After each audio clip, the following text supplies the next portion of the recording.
Lately, I've been spending more time than I usually do listening to economic reports and financial forecasts. I've been absorbing unfolding reports about the things that are going on in Russia and the Ukraine.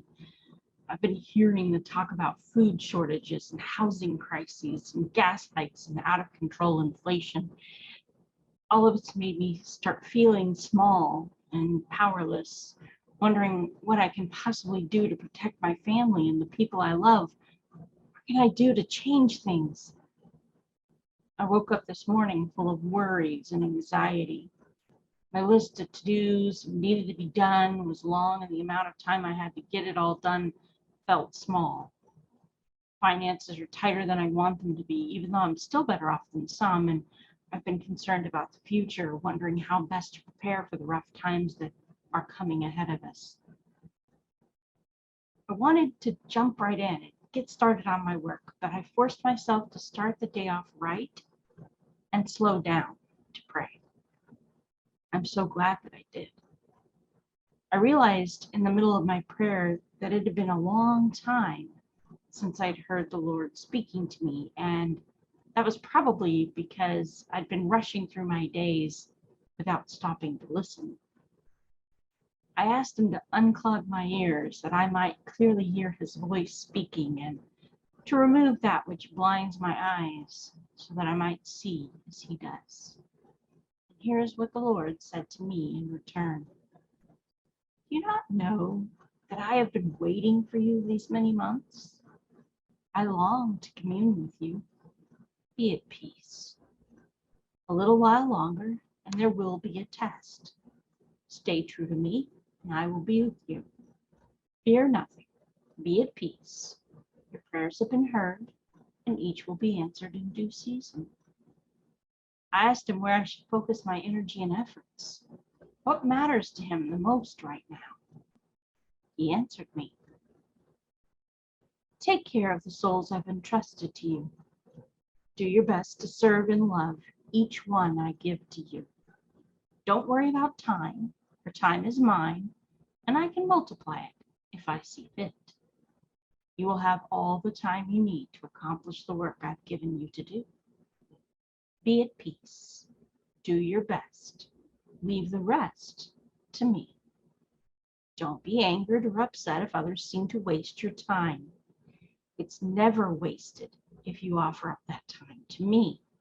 I will then bless that time and return it to you in manyfold ways.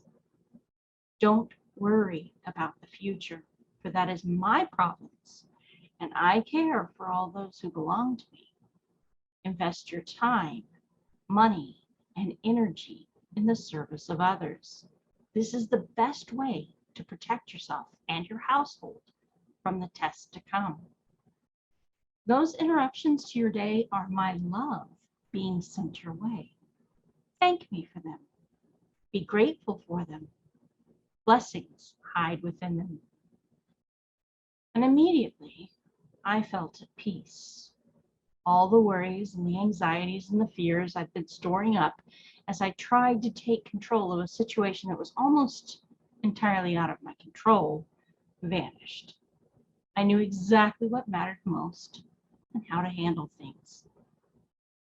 What God reminded me is that the most important thing I can do is to serve the people around me to the very best of my ability with a cheerful heart, no matter how others choose to handle things.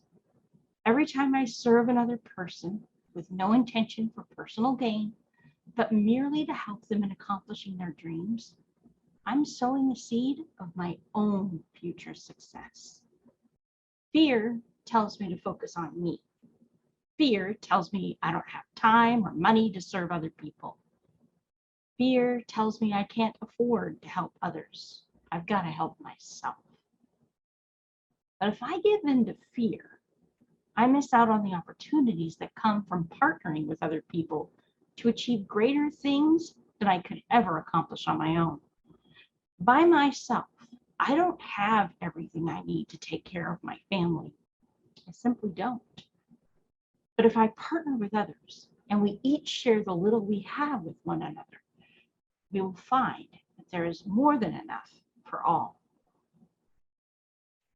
It only takes changing one person's life to change the entire course of human history. To illustrate my point, I'm going to tell you a story about a 17-year-old boy who recently lost his mother. That boy had a dream of becoming a great artist. I have seen his work. He was quite good. That boy wanted to go to the best art school in the world. And he took every cent he'd received from his inheritance and applied to that school. Now, I don't know anything about the director of admissions. I don't know if maybe he just had a bad day or maybe he quarreled with his wife at breakfast that morning. I don't know why he did it. What I do know is that he wrote that boy back and basically told him to find something he was good at doing because art wasn't it. Now, I doubt the director of admissions understood the impact of his choices that day. I'm sure he'd have reconsidered if he'd have realized that boy didn't know any better. All he knew was that the school he'd set his heart on rejected him, and he didn't have any more money left to try again. So he gave up on being an artist and decided to follow that director's advice. The only other thing he was good at, though, was talking and persuading people. So he went and signed up for a small and relatively obscure movement that was attempting to make some mighty big changes in the country where he lived. Here he excelled. He rose very quickly through that party's ranks. And as he rose through the ranks, he drew more and more people to that party and it began to gain in power over the country. Eventually, he became Chancellor of Germany. You might have heard of this kid. His name was Adolf Hitler. So if you think that what you do doesn't matter, or if you think how you treat others doesn't matter, I want you to consider that story. One person is all it takes to change the entire course of human history. Your decisions today, how you treat others today, what you do and how you show up today, those things matter.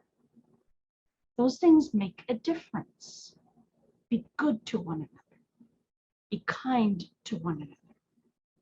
Do your best to serve one another because that is the stuff that makes our world better. Consider this. There are 7 billion people on this planet. If each of us seeks to do just one positive thing for someone else, each and every day, for no other reason than to serve them and help them make it through, that's 7 billion positive actions happening. 7 billion positive actions times 365 days is 2.5 trillion positive actions in the world. And I promise you, at the end of that year, this world would be a better place, regardless of what any elected official did or did not do. You have the power to change the world. And all it takes is a heart for serving other people. Not to get something from them, but to give something to them. You, a gift of you. Thank you for listening. Thank you for watching. I hope this made your day a little better. This is Brandy M. Miller with A Dose of Hope, where I share life lessons I've learned about how to hold on to hope in dark times. I invite you to like this video and subscribe to this channel if you want to get another dose of hope.